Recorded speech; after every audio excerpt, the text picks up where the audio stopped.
Hey guys, Rob from KY Constrictors here, and I'm getting ready to drop off a load of Dubia Roaches, and it got me thinking, how do you feed your Dubia Roaches? I'm going to show you real quick on how I make my Dubia Chow. Roll the intro, don't forget to like and subscribe.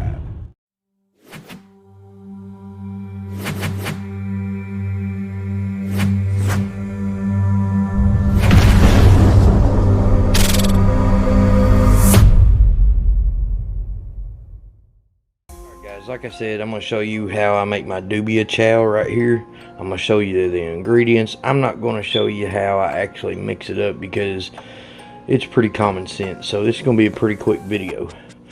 Number one thing that you're going to need is a good blender. You need a good blender so you can grind all this stuff up.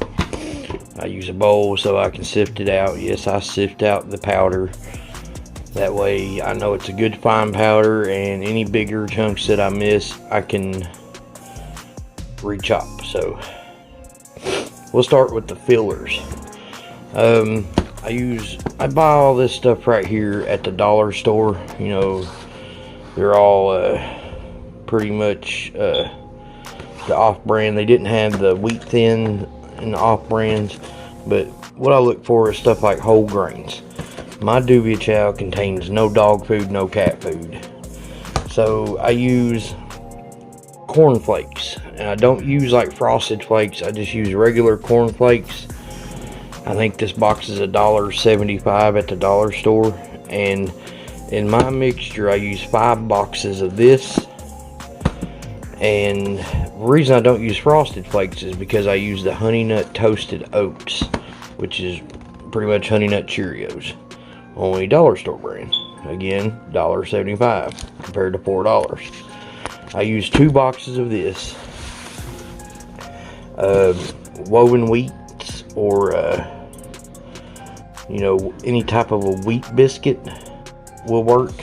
Dollar store brand, of course.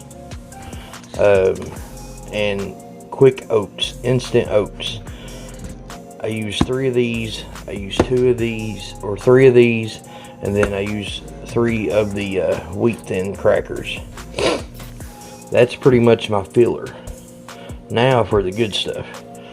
I usually get like an adult bearded dragon food, because mainly what my roaches feed are bearded dragons. But you know, it's good for other reptiles too, such as, you know, monitor lizards, insects. All this stuff is good for them.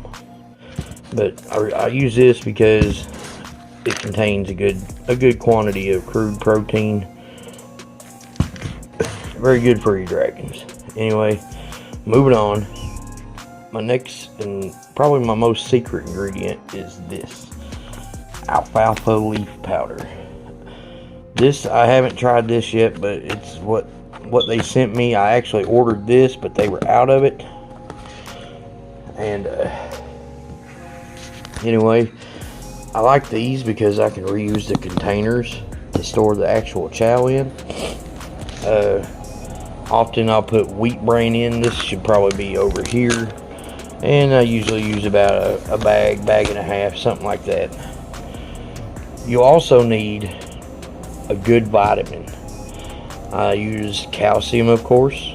That way I don't dust my insects, because they're gut loaded with what they need. So I use a good calcium with D3, a good multivitamin. Best stuff on the market right here is the Vionate. This is good for any of your animals, guys. So if you want to give your dog some vitamins, just sprinkle their food with this. Anyway, I put a good amount of that, probably about a cup of that stuff for this mixture. I do use a whole thing of the calcium as well. And last but not least, here is the secret ingredient: bee pollen. Bearded dragons love this stuff, and so do the Dubia roaches. They go nuts for it. Oftentimes we have dusted, you know, our veggies with bee pollen or alfalfa powder. This stuff right here is 100% natural, and it's good for your animal. guys, this right here is a good Dubia Chow mixture. There's no cat food, no dog food, no fish flakes. Everything on this table here is good for your Dubia roaches, and therefore it's also good for your reptile. So guys, stay tuned. I'll show you what the mixture looks like when I'm done. I'm not going to put you through blending it and all that. I just wanted to show you what I did. I'll put in the description the recipe for my Dubia Chow if you're interested in making it. I'm not gonna lie, it's not cheap, but I literally make this combination twice a year, so this lasts me about 6 months to feed my roaches, and I got quite a few roaches. I got 3 colonies of them, so you tell me.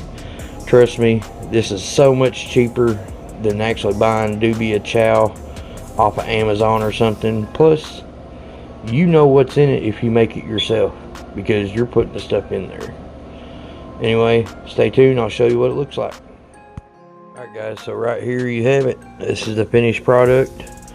Y'all know how big these rat tubs are, so that's how much I got out of it. And you can see just a fine powder. Stuff smells great too. Anyways, hope y'all liked this video. Hope this helps you. Again, I'm gonna leave the recipe down in the description, and yeah, stay tuned until the next video. Make sure you hit that like and subscribe, and if you get bored one night, check out one of my playlists. I'm trying to get my hours up, and every little bit helps. Alright guys, this is Rob from KY Constrictors. Make sure you be good, or be good at it.